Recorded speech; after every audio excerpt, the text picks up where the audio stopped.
La notizia battuta dalle agenzie di stampa è quella di stamani alle 8, dove sembrano ormai sempre più probabili le dimissioni del presidente della regione siciliana Nello Musumeci, dopo le insistenti voci degli ultimi giorni che consentirebbero di accorpare le prossime elezioni regionali con quelle politiche del Senato e nazionali. Il presidente dell'ARSI, Gianfranco Miccichè, al termine di una maratona notturna, durante la quale è stato approvato il decreto sulle variazioni di bilancio, ha annunciato di avere convocato per domani alle 11 l'Aula per possibili comunicazioni del presidente della regione. Il termine ultimo previsto dalla legge per presentare le dimissioni in modo da consentire l'Election Day il giorno 25 settembre prossimo scadrebbe il 5.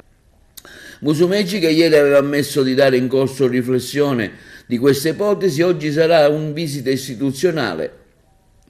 in 3 comuni del Palermitano. Dal canto suo, Miccichè, che da mesi si oppone alla ricandidatura del governatore uscente, sostenuta invece dalla leader dei Fratelli d'Italia, Giorgia Meloni, sempre ieri aveva dichiarato: siamo pronti a individuare un candidato anche se si dovesse votare la settimana prossima. La coalizione di centrodestra in questo momento è spaccata sul nome del candidato della presidenza della regione, da opporre a quella Dem di Caterina Chinnici, europarlamentare, designata in seguito al risultato delle primarie alle quali ha partecipato anche il Movimento 5 Stelle, e all'ex sindaco di Messina Cateno De Luca, da mesi in campagna elettorale. Il leader di Forza Italia, Gianfranco Miccichè, sempre ieri aveva rilasciato il nome dell'ex ministro azzurro, l'onorevole Stefania Prestigiacomo, mentre il segretario regionale della Lega, Nino Minardo, aveva proposto la candidatura di un esponente del Carroccio. La questione Sicilia ha evidenti refluenze anche sulle regionali nel Lazio e Lombardia,